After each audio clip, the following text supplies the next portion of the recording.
Ayan, pagka-X po natin, gagawin po ni student, turn in. Click turn in. Okay po. Yan. Turn in. So, yan po yung sa laptop or sa desktop ang gamit.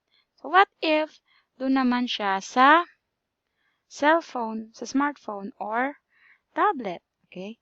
Yan po natin. So, gawin na natin, auto-rotate lang po natin. Yan, para makita natin. So, click po natin yung ibinigay na assignment ni teacher. Yan. Makikita po natin to. Ito. Itong parang triangle na tapat to this. So, ida-drag lang ni student yan pataas. Makikita po niya your work. Then, click. Click lang po ito. Yan. So, sa tablet or sa cellphone, may dalawang ways kung paano masasagutan ni bata. So, nakikita niyo po to, parang pencil na yan or pen. Pag klinik yan ni bata, pwede niyang direkta sagutan. Halimbawa, sponge. Yan, ganyan halimbawa. Pero medyo malalaki, di ba? Mahirap kontrolin din.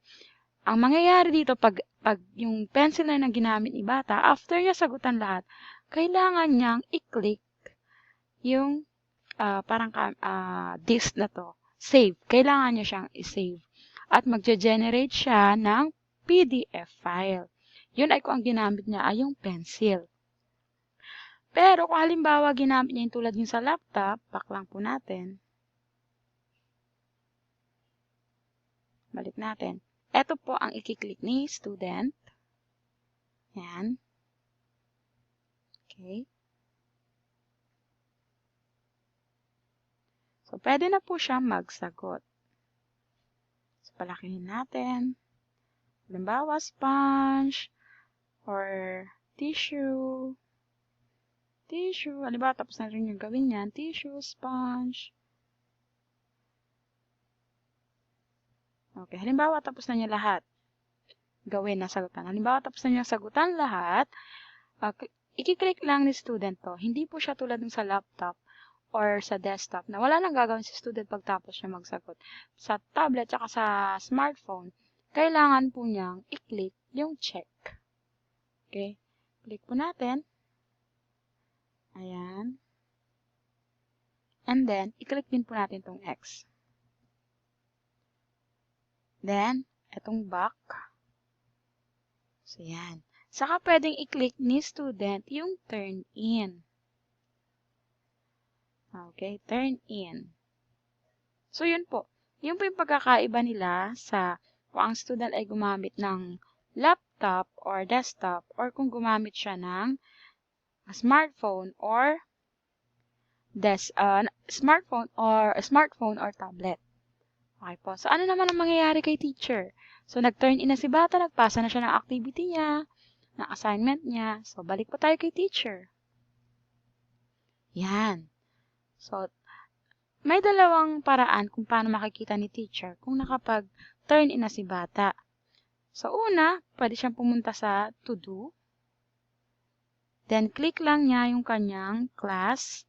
Halimbawa, ayan. So, performance activity. So, makikita niya dito, meron ng turn in, yung mga na-assign niya na turned in na lahat. Okay po. So, yung isang paraan naman, direktang pwedeng pumunta si teacher sa classwork, and then yung lesson na, o yung assignment na inassign niya sa students, click lang niya yon, and then, makikita niya, may turned in, naka-turn in na yung mga pinagawa niya. View assignment. I-click po ni teacher yung view assignment. Yan, makikita niya yung mga students na nag-turn in sa kanya ng assignment. So, pwede na po siya mag-check. So, paano po siya mag-check? Okay, yan. So, open niya yung work ni bata. So, dito, makikita niya yung list of students niya na nag-turn in. Okay po. Halimbawa, mag-check na siya. So, halimbawa, pag gusto niya mag-comment or magbigay ng comment, so, natuwa siya kay student kasi complete yung answer niya, maganda yung pagkakasagot niya, pwede siyang magbigay ng comment. So, click lang niya yung part na may sagot si bata, and then, so, comment. Okay po. Pwede niya sabihin, good job. Ayan, good job. Then, comment. Okay po. Or halimbawa naman, may nagkulang na sagot. Halimbawa, kulang yung sagot niya dito. Pwede rin mag-comment si teacher. Ayan. So, please check your answer on this. And then, ayan. So, nag-comment si teacher. Now, bibigyan na niya ng grade. So, timeliness, dahil halimbawa, nagpasa siya ng maaga-aga before due date, bigyan niya ng 5. And then, kapag yung some answers lang, some correct answers lang, pwede siya magbigay ng 3. So, mag-generate na ng total score na 8 points. Okay, and then, halimbawa, hindi pa siya. Tapos mag-check. Checkan niya ulit yung isa. Okay, itong batang to, late nagpasa. After due date na. So, pwede niya bigyan ng 3. Pero halimbawa, na perfect naman niya yung score. So, okay lang. Timeliness pala. Ay, sorry. 3. And then, number 5. Kung halimbawa, tama siya lahat. So, pagkatapos nun, i-return na ni teacher yung gawa or yung score ng mga bata para makita ng mga bata kung ilan yung score nila. Okay, so pwedeng return this submission kung isa-isa or return multiple submissions kung gustong lahat. O, i-click mo lang kung sino yung mga bata or students mo na gusto mo ibalik yung kanilang gawa para makita yung kanilang score. So, click return. Yan.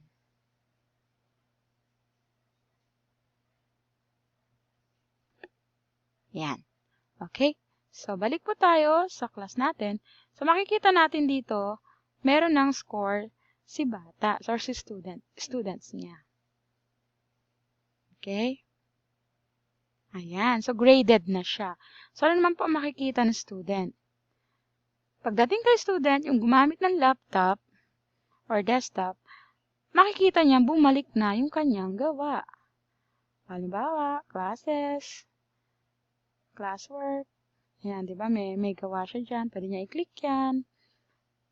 Graded na siya. So, pwede niya i-view yung assignment niya, ilan yung score niya. Ayan, 8. Ito palang score ko sa timeliness. Number of correct answer. Okay. So, paano naman pagdating sa laptop, sa cellphone? Okay. Tingnan natin.